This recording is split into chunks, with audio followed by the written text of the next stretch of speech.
বিশ্বনবী ফাতেমারে বললেন, ফাতেমা, আলী কোথায়?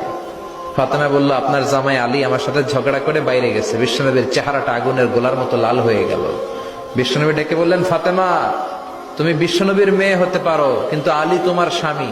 আলী যদি তোমার উপর নাখোশ থাকে, জান্নাতের দরজা তোমার জন্য খুলবে না। কোথায় গেছে আলী, কোথায়? বললেন যে মসজিদে নববীতে গেছে। বিশ্বনবী যে দেখলেন বালির উপরে আলী শুয়ে আছে। বিশ্বনবী মজা করে ডাক দিলেন, ইয়া আবা তোরাব।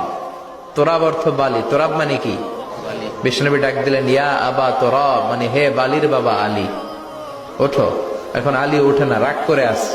বিশ্বনবী এদিক দিয়ে তাকায়, আলী ওইদিকে তাকায়। বিশ্বনবী ওদিকে আসলে আলী এদিকে তাকায়। মনে মনে করে, এতক্ষণ আপনার মাইয়াই গুতাইছে, এখন আপনি গুতাইতেছেন। বিশ্বনবী যাই বলল, আলী রাগ করো না, ওঠো, তুমি আমার চাচাতো ভাই, আমার ঘরেই তো তুমি মানুষ হয়েছো। ঘাপটি মেরে হাতটা ধরে টান দিলেন। সাইয়েদনা আলী উঠতে বাধ্য হলেন। বিশ্বনবী কারো হাত ধরে টান দিলে ওই লোক বসে থাকতে পারে? উঠে গেলেন, ঘরে নিয়ে আসলেন। নিয়ে এসে বিশ্বনবী খাটের মাঝখানে শুইলেন। ডান দিকে শোয়ালেন আলীকে, বাম দিকে শোয়ালেন ফাতেমাকে। এবার মেয়ের জামাইকে আর মেয়েকে বুঝাতে লাগলেন, নসিহত করতে লাগলেন, গল্প শোনাতে লাগলেন। কি রোমান্টিক শ্বশুর! এরকম রোমান্টিক শ্বশুর পৃথিবীতে দ্বিতীয়টা খুঁজে পাওয়া যাবে? সুবহানাল্লাহ পড়েন। বিশ্বনবীর কাজই ছিল ঝগড়া লাগলে এরকম মিলায়া দেওয়া। কি করা? মিলায়া দিবেন। সমাজে অনেকে আছে ঝগড়া লাগলে আরো লাগায়া দেয়, আছে না নাই? আগুন লাগলে কি দিয়ে নিবান? পানি ডালতে হয়, অনেকে তেল ডালে। কি ডালে? তো আগুন আরো জ্বলে ওঠে।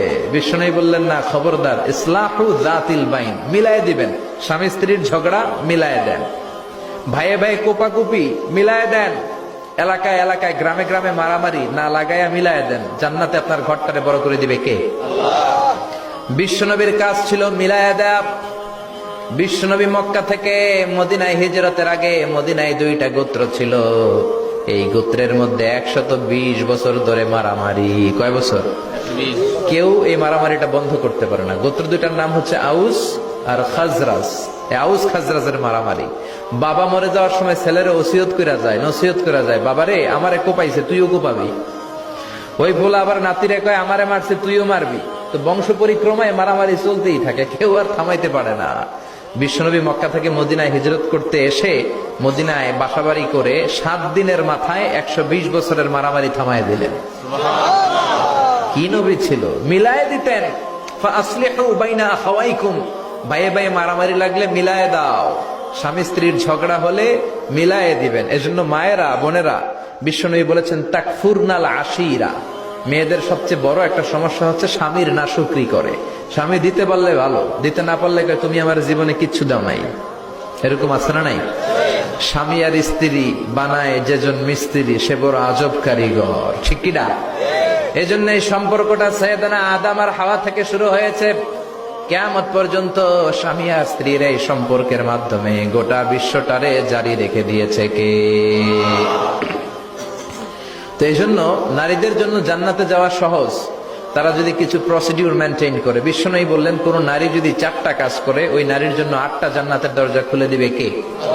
আল মারআতু ইযা সাল্লাত খামসাহা সামাত শাহরাহা আতাআত বা'লাহা হাফিজাত ফুরুজাহা ফালতাদখুল মিন আইয়ি আবওয়াবিল জান্নাতি শাআত। মায়েরা ভালো করে শোনেন, যে নারী 5 ওয়াক্ত সালাত পড়বে, রমাদানের রোজা রাখবে, স্বামীর আনুগত্য করবে, লজ্জাস্থানের হেফাজত করবে, এই 4টা কাজ করলে আল্লাহ তাআলা তার জন্য 8টা জান্নাতের দরজা খুলে দিবেন। এজন্য বিশ্বনবীও কালেকশন করতেন। তো বিশ্বনবী বললেন, মহিলারা বেশি বেশি দান করো। এই কথা শোনার পরে মহিলারা দান করা শুরু করলো। কেউ নাকের ফুল, কেউ কানের দুল, কেউ হাতের বালা, কেউ পায়ের নূপুর, কেউ গলার চেইন বিশ্বনবীর হাতে জিহাদের জন্য দান করতে শুরু করলেন। বিশ্বনবীর হাত কয়টা? একটা বলে 2টা। তো 2 হাতে বিশ্বনবী আর কয়টা নিবেন? আর নিতে পারে না। বেলালরে বললেন, বেলাল তোমার চাদরটা নিয়ে আস। বেলাল এরকম চাদর নিয়ে ধরলেন। বিশ্বনবী কালেকশনের ওয়াজ শুরু করলেন, আর বেলাল কালেকশনের সব জিনিসপত্র গুছাতে লাগলো। কোন সুবহানাল্লাহ।